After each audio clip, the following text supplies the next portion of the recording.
Poultry farmer भाइयों नमस्कार। भाइयों मेरे YouTube channel poultry farming with doctor Sandeep में आपका स्वागत है। भाइयों आज मैं आपको पोल्ट्री से संबंधित एक महत्वपूर्ण बीमारी जिसका नाम इंक्लूजन बॉडी हेपेटाइटिस IBH है के बारे में तकनीकी जानकारी उपलब्ध करा रहा हूँ। आशा करता हूँ इस तकनीकी जानकारी से आपको तकनीकी ज्ञान में वृद्धि होगी। ये बीमारी मुख्यतः ब्रायलर्स की बीमारी है। जब मुर्गे का वज़न लगभग 1 किलो, सवा किलो, 1.5 किलो तक हो जाता है तब ये बीमारी मुर्गों में अत्यधिक मृत्यु दर का कारण बनती है। ये वायरल बीमारी है। इसके अन्य नाम हेपेटाइटिस हाइड्रोपेरिकार्डियम सिंड्रोम यानी HPS, लीची डिजीज़ और अंगारा डिजीज़ भी है। यह बीमारी फाउल एडिनो वायरस से होती है जो एडिनो परिवार का सदस्य है। ये बीमारी यंग ब्रायलर्स, कमर्शियल ब्रायलर्स में पाई जाती है और इस बीमारी में जो लिवर होता है ब्रायलर्स का, जिसको आप कलेजी भी कहते हैं, उसमें सूजन हो जाती है। कलेजी पर बहुत सारे लाल पीले हेमोरेजिक धब्बे बनने लगते हैं। जो हार्ट, जिसको आप दिल या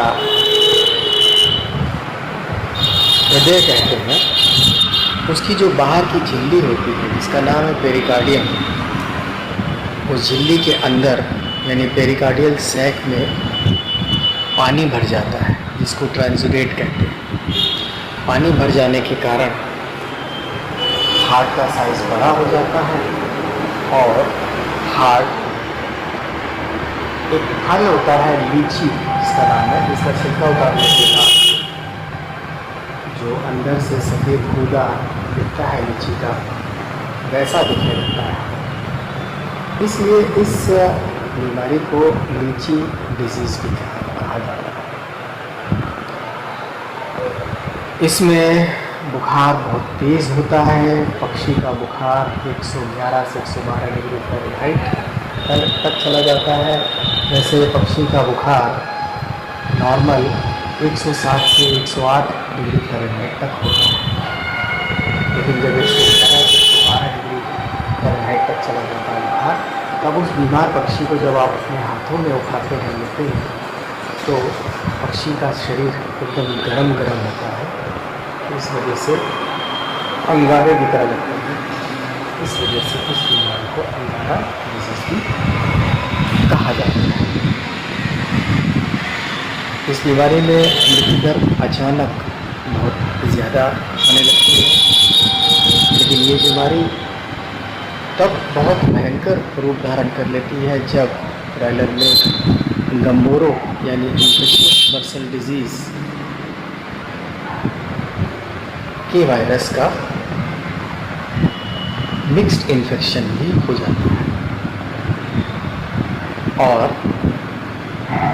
लेयर्स में जो अंडा देने वाली मुर्गी है उसमें बच्चों में अगर चिकन इन्फेक्शियस एनीमिया CIA, जिसके वायरस का नाम है चिकन एनीमिया वायरस CAV का मिक्स्ड इन्फेक्शन आ जाता है। चूँकि CAV यानी चिकन एनीमिया वायरस और IBH का जो वायरस है, इन दोनों का परिवार एक ही है।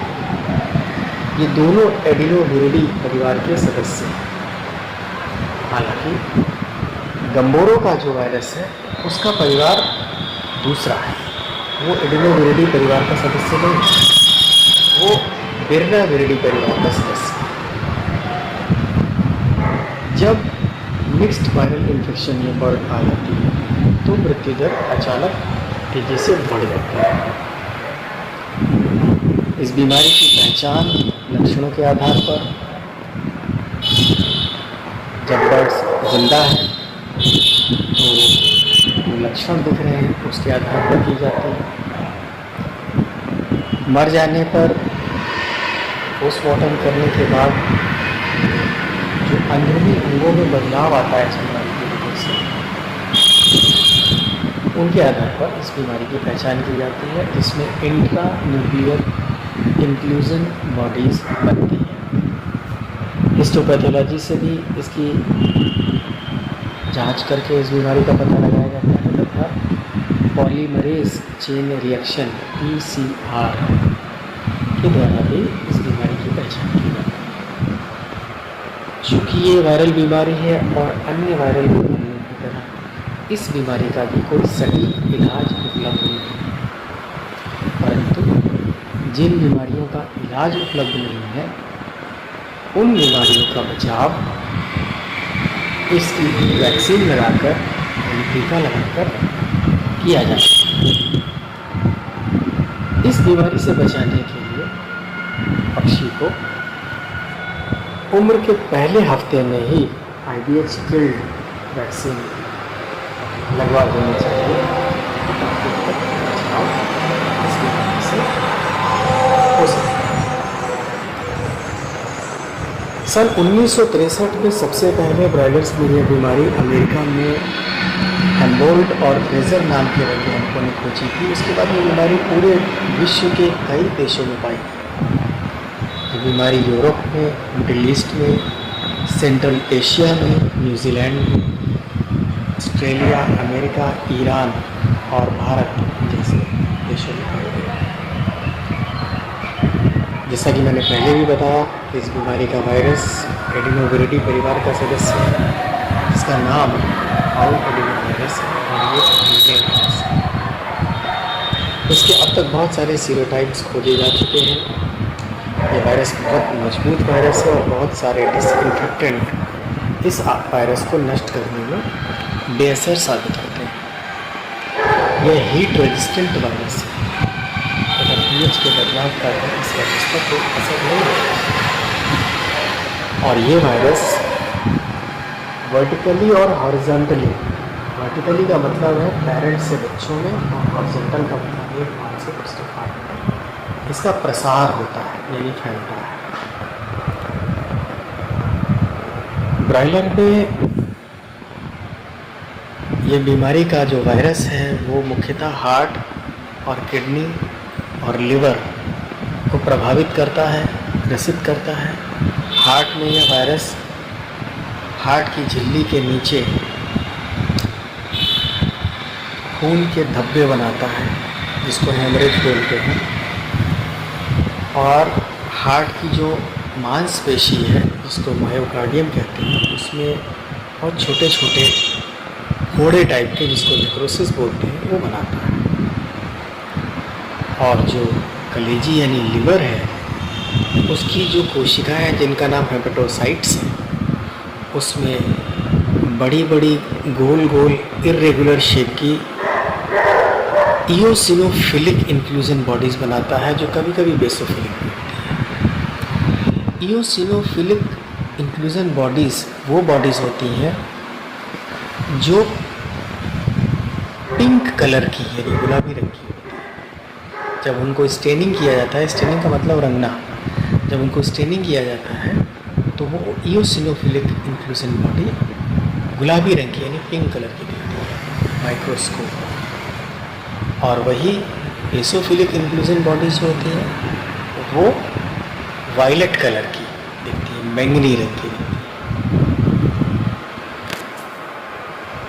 इस बीमारी में यंग बर्ड्स जिनका वज़न लगभग 1.25 किलो 1.5 किलो के आसपास होता है, उस पर हैवी मोटिलिटी होने लगती है और पक्षी सुस्त हो जाता है, बुखार तेज हो जाता है, खाना छोड़ देता है और सिर झुका करके बैठने लगता है और अचानक से मृत्यु दर बढ़ जाता है। जब मरे हुए पक्षी को पोस्टमार्टम करके उसकी बॉडी को खोलते हैं तो देखते हैं कि हार्ट का साइज़ बहुत बड़ा है और हार्ट की झिल्ली में पानी भरा है और हार्ट जो है वो लिवर यानी हार्ट जो है वो लीची के फल की तरह दिखता है।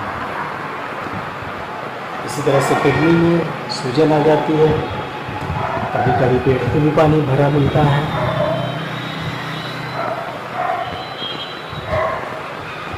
और किडनी में का कलर कंजेशन में न्यूक्रिमिया होने और डार्क कलर सुख लाल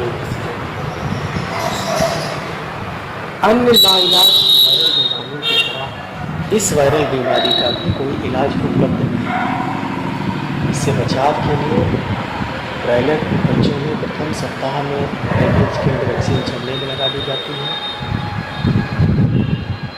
तो इससे बचाव हो सकता है। और जिन फार्म पे आउटब्रेक्स इस बीमारी के लगातार आ रहे हैं वहाँ पर प्रथम सप्ताह के अंदर हाफ डोज में IBH किल्ड वैक्सीन लगवा दें और उसके बाद 15 से 18 दिन के बीच में फिर IBH किल्ड की फुल डोज में बूस्टर, जिसको बूस्टर डोज भी कहते हैं, बूस्टर डोज वैक्सीन लगवाने से आउटब्रेक के काफ़ी हद तक नियंत्रण रहता है। चूँकि और वायरसेस की तरह ये वायरस भी पक्षी के शरीर में घुसकर सबसे पहले प्रतिरक्षा तंत्र, जिसको इम्यूनिटी सिस्टम कहते हैं, उस पर अटैक करता है और इम्यूनिटी को डाउन कर देता है।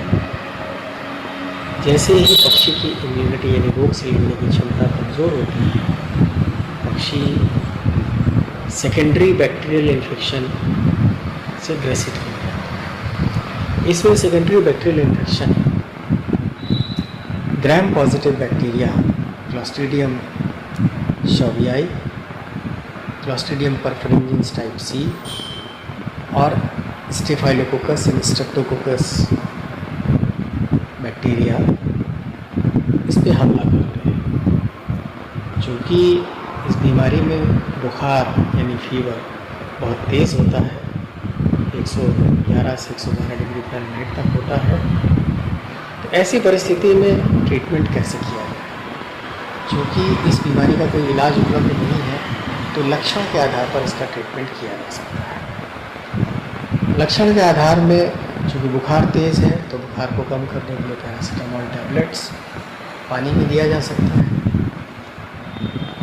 पोस्टमार्टम लीजन के आधार पर जब बीमारी की पहचान हम कर लेते हैं कि लीची डिजीज़ यानी HPS हाइड्रोपेरिकार्डियक सिंड्रोम है, तो हार्ट के ट्रांजिटेड फ्लूइड यानी कि हार्ट में भरे हुए पानी को निकालने के लिए डायूरेटिक्स का प्रयोग करना पड़ता है, जो पानी को शरीर से बाहर पीठ के रास्ते निकालती है, जिसको हम किडनी फ्लशर भी कहते हैं। किडनी फ्लशर के रूप में आयुर्वेदिक प्रिपरेशंस भी आते हैं और एलोपैथिक प्रिपरेशंस में जो डायूरेटिक्स हैं वो भी आते हैं, और साथ में एलोप्यूरिनॉल नाम की 5% की मेडिसिन भी आती है, जो किडनी को फिल्ट्रेशन रेट को बढ़ाती है, दिया जा सकता है। साथ में लिवर को प्रोटेक्ट करने के लिए एक अच्छा लिवर टॉनिक, जिसमें प्रोटीन हाइड्रोलाइजेट, ट्राइकोलिन साइट्रेट और सिलीमेरिन नाम के एलिमेंट्स मौजूद हो, अन्य एलिमेंट्स के साथ साथ, तो लिवर को प्रोटेक्शन, जो लिवर को प्रोटेक्ट कर सके, लिवर को प्रोटेक्शन दे सके, वो दिया जा सकता है। चूँकि वायरल में ये बीमारी पक्षी के शरीर की इम्यूनिटी को, रोग प्रतिरोधक क्षमता को बहुत हद तक तोड़ देती है, इसलिए पानी में अच्छा इम्यूनोमोड्यूलेटर भी दिया जा सकता है। अगर सेकेंडरी बैक्टीरियल इन्फेक्शन, जो विंग रॉट के रूप में दिखाई देता है, हो गया है, तो चूँकि सेकेंडरी इन्फेक्शन बैक्टीरिया से होता है, तो बैक्टीरिया के लिए जो ससेप्टिबल एंटीबायोटिक्स है, सेंसिटिव एंटीबायोटिक्स है, अमोक्सिसिलिन ट्राइहाइड्रेट, उसको भी 40 mg पर kg पर यूनिट पर पल्स डोसिंग में दिया जा सकता है। अंत में सबसे महत्वपूर्ण बात कि बीमारी का इलाज जो कि बहुत खर्चीला है, इस अनावश्यक खर्च से बचने के लिए बच्चे डालने के पहले अपने फार्म की साफ सफाई बहुत अच्छे से करें, ताकि अगर उस फार्म के पहले से ही कोई फ्लॉक पला हुआ है तो उस फ्लॉक के जो पहले के फ्लॉक के जो कीटाणु फार्म के अंदर रह गए हैं उसको नज़रअंदाज ना करें, बल्कि उसको आप अच्छे से साफ सफाई करके, डिसइंफेक्ट करके, वेंटिलेट करके फार्म को पूरी तरह से कीटाणु मुक्त करने के बाद ही नए बच्चे डालें। और बच्चे डालने के बाद वीकली प्रोग्राम यानी हर सप्ताह में आपको बायो सिक्योरिटी के रूप में 3 लेवल बायो सिक्योरिटी यानी कि 3 स्तरीय बायो सिक्योरिटी के रूप में आपको फार्म के अंदर, फार्म के बाहर और बर्ड्स के अंदर कोई ऐसा डिसइंफेक्टेंट जो जिसका रेजिडुअल इफेक्ट कम से कम 10 से 12 दिन 14 दिन का हो यूज़ करना चाहिए। और अवांछित व्यक्तियों का, पशुओं का, व्यक्तियों का प्रवेश फार्म के अंदर अनावश्यक रूप से करने से बचना चाहिए, ताकि किसी भी रूप में ये वायरस या अन्य वायरस आपके फार्म में प्रवेश न करें। भाइयों, छोटी छोटी बातें पोल्ट्री फार्मिंग में जिन्हें हम नज़रअंदाज कर देते हैं वही आगे चल कर के हमारे लिए बहुत भारी पड़ता है। जिस दुरूह परिस्थितियों में पोल्ट्री इंडस्ट्री समय चल रही है, जहाँ पर पोल्ट्री फार्मर को अपनी लागत निकाल पाना मुश्किल है, फीड महंगा है, तैयार माल सस्ता है, ऐसी परिस्थिति में अगर बीमारी के रूप में कोई आपदा आपके पास आती है तो वो आपके लिए कोड़ में खाज खुजली जैसी होती है, डबल ट्रिपल मार करती है और आपको आर्थिक नुकसान पहुंचाती है। तो यदि आपने ब्रॉयलर बच्चे फार्म पे डाल दिए हैं तो आँख बंद करके नहीं, बल्कि कई आँख खोल करके आपको फार्मिंग करनी पड़ेगी। और तैयार माल की मंडी का क्या रेट है वो बात की चीज़ है, फीड का क्या रेट है वो एक अलग बात है, आप के खर्चे क्या है वो एक अलग बात है। लेकिन जो अनावश्यक रूप से बीमारियों के रूप में आपके पोल्ट्री फार्म में कोई समस्या प्रवेश करती है, उसको आप पहले से ही निषेध करें, रोकें और अपने फार्म को बेहतर तरीके से चलाएं।